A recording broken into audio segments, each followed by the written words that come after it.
સુરતમાં ration card ધારકો અનાજથી વંચિત રહી ગયા છે। તંત્રની બેદરકારીને કારણે રાશન કાર્ડ ધારકોને હાલાકી પડી રહી છે। પૂરતું અનાજ ન હોવાનું કારણ આપતા હોવાનો આક્ષેપ કરાયો। રાશન કાર્ડ ધારક કહી રહ્યા છે કે દુકાનમાં અનાજનો જથ્થો પૂરતો છે, પરંતુ તેમ છતાં પણ તેમને દરરોજ ધક્કા ખવડાવવામાં આવી રહ્યા છે। 30% વધારે રાશન કાર્ડ ધારકોને ભારે હાલાકી પડી રહી છે। સુરતમાં તંત્રની બેદરકારીને કારણે ભોગવવાનો વારો રાશન કાર્ડ ધારકોનો આવ્યા છે। તેમને અનાજથી વંચિત રાખવામાં આવી રહ્યા છે।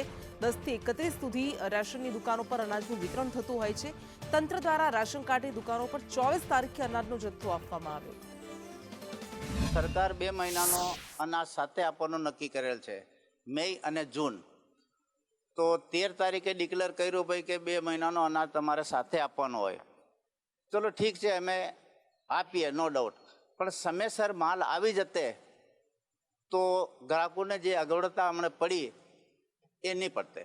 6 દાડામાં મેં ડબલ ગ્રાહકને તકરીબન 935 ગ્રાહકને અનાજ આપ્યો, બાકીના બધા જ રહી ગયા। અને આજે આવીને જોયો તો બધું સિસ્ટમમાં 0-0 છે। અહીંથી એમ કહે કે અનાજ સિસ્ટમ જ બંધ થઈ ગઈ છે, એટલે અનાજ આ ફેરીનો મળવાનું નહીં।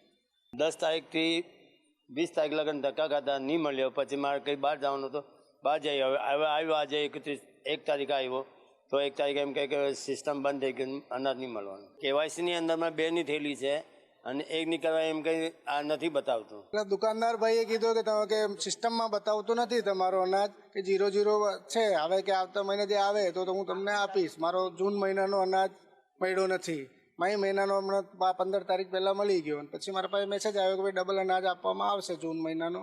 તો હું આજે આવેલો તો ભાઈ આજે મને 24 તારીખ પહેલાં તમે એમને બે આંટા માર્યા તો કીધું કે ભાઈ હજી જથ્થો આવ્યો નથી। હવે હું આજે આવેલો હતો કે ભાઈ સિસ્ટમમાં અનાજ બતાવતું નથી, એટલે મારો આ અનાજ જૂન મહિનાનો વયો ગયો।